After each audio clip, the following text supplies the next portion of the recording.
वरिष्ठ पत्रकार, सिनेमा के सच्चे साधक और चर्चित फिल्म समीक्षक अजीत राय का पार्थिव शरीर दिल्ली एयरपोर्ट से नेशनल स्कूल ऑफ ड्रामा ले जाया गया, जहां उनका पार्थिव शरीर अंतिम दर्शन के लिए रखा गया। साहित्यकार, पत्रकार, रंगकर्मी, समीक्षक, फिल्मकार, निर्देशक और भारत एक्सप्रेस के सीएमडी उपेंद्र राय समेत तमाम दिग्गजों ने नम आंखों से उन्हें श्रद्धांजलि दी। इस दौरान उनके साथ बिताए गए पल को याद करते हुए सीएमडी उपेंद्र राय भावुक हो गए। उनके परिवार से बातचीत कर असहनीय दुख सहन करने के लिए ईश्वर से प्रार्थना की। साथ ही परिवार को इस मुश्किल वक्त से निकालने के लिए ढांढस भी बंधाया। अजीत राय का बीमारी के चलते 58 साल की आयु में लंदन में निधन हो गया था। यहां से उनका पार्थिव शरीर अंतिम दर्शन के लिए उनके पैतृक गांव बक्सर के कसिया डुमराव पहुंचेगा, जहां कल उनका अंतिम संस्कार किया जाएगा। अजीत राय देश के चर्चित फिल्म समीक्षक, रंगकर्मी और पत्रकारिता के पुरोधा थे। अजीत राय बक्सर के डीके कॉलेज से पढ़ाई उन्होंने की और सामाजिक जीवन की शुरुआत डुमराव में पत्रकारिता और सांस्कृतिक कार्यक्रम से की। वो राष्ट्रीय नाट्य विद्यालय नई दिल्ली के पत्रिका रंग प्रसंग के संपादक भी रहे। साथ ही देश के कई समाचार पत्रों में नियमित रूप से लेखन के काम से भी जुड़े रहे। अजीत राय कान फिल्म महोत्सव सहित कई अंतर्राष्ट्रीय फिल्म महोत्सव के सूत्रधार रहे। बहुमुखी प्रतिभा के धनी अजीत राय के निधन से हर कोई गमगीन है। आपको बता दें कि अजीत राय का 23 जुलाई को लंदन में असामयिक निधन हो गया था। वो हर साल कान फिल्म समारोह में विशेष आमंत्रित फिल्म समीक्षक थे। इस समारोह में शामिल होने के लिए वो लंदन गए हुए थे।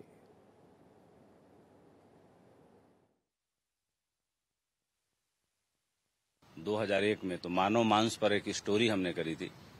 तो अजीत जी और एक बहुत बड़े साहित्यकार अजय तिवारी जी, उन दोनों लोगों से मेरा एक ही साथ परिचय हुआ था, एक ही दिन। और दोनों लोगों ने मेरे उस स्टोरी के ऊपर काफ़ी अच्छा प्रतिसाद दिया था, काफ़ी उसकी सराहना की थी। तो अजीत जी से परिचय 2001 से था मेरा, और लगातार हम जुड़े रहे। सबसे अच्छी बात ये रही कि हमारा संपर्क बराबर बना रहा। और जब मैंने भारत एक्सप्रेस लॉन्च किया तो अजीत जी हमारे साथ जुड़े, भारत एक्सप्रेस परिवार का हिस्सा बने। और मैं पीछे भी लंदन था तो उनसे मुलाकात हुई मई के लास्ट वीक में। उसके बाद जून के फर्स्ट वीक में पुनः मैं लंदन गया 2-4 दिन इंडिया में रहने के बाद।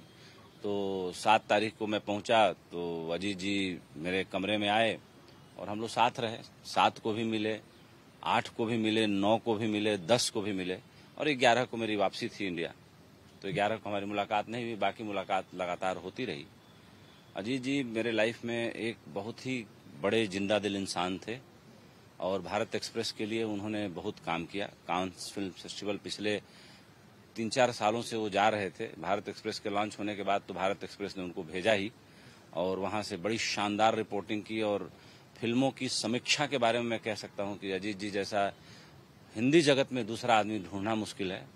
उन्होंने हिंदुजाज पर एक किताब भी लिखी, बॉलीवुड की बुनियाद। वो जो किताब जब उसका विमोचन हो रहा था 2023 में, तो उस वक्त भी संयोग से मैं लंदन ही था। तो अजीत जी ने बहुत बड़ा कार्यक्रम आयोजित कराया था, जो हिंदुजाज के ऊपर था। हिंदुजा फैमिली भी थी वहाँ पर।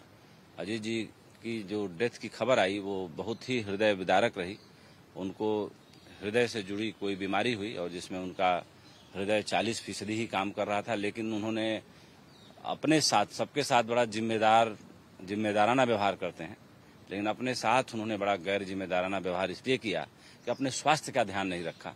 अगर डॉक्टरों की एडवाइस मानते, हॉस्पिटल में रहते और शायद मुझे बताते, तो मुझे लगता है कि अजीत जी आज हमारे बीच जिंदा होते। ऐसा मैं मानता हूं। लेकिन हमारे हिंदू मैथोलॉजी में कहा जाता है कि जो डेस्टिनी होती है, जो ऊपर वाले की मर्जी होती है, उसके आगे कोई कुछ नहीं कर सकता। लेकिन एक ये मलाल भी है और ये एक संतोष भी है कि चलिए हो सकता है यहीं तक का साथ है। लेकिन मलाल ये है कि उनका इलाज अगर अच्छे से वो खुद करवाए होते, वहाँ पे कोई इलाज की कमी नहीं थी, वो स्वयं ही अपने रिस्क पर डिस्चार्ज करा के निकल के आ गए और उससे उनका स्वास्थ्य खराब हुआ। डेड बॉडी उनकी आई है, गांव जा रही है। भारत एक्सप्रेस की टीम और उनके परिवार के लोग लेके जा रहे हैं। इस पूरे प्रोसेस में हिंदुजा फैमिली ने, भारत एक्सप्रेस परिवार ने, कल्पेश मेहता ने, तेजेंद्र शर्मा जी ने, सबने बहुत मदद किया है। और यहाँ पे उनके जितने दोस्त मित्र हैं, सबने बहुत चिंता की है। मैं भारत एक्सप्रेस परिवार का मुखिया होने के नाते इसके लिए सबको आभार देता हूँ। और अजीत जी हमारे मन और दिल में जिंदा रहेंगे। उनके लिए भारत एक्सप्रेस परिवार कोई न कोई एक फिल्म से जुड़ा पुरस्कार घोषित करने के बारे में विचार कर रहा है। उसकी रूपरेखा जैसे बनेगी हम मीडिया को जल्दी ही सूचित करेंगे। और इस बुलेटिन में फिलहाल इतना है, लेकिन खबरें लगातार जारी है। देखते रहिए भारत एक्सप्रेस।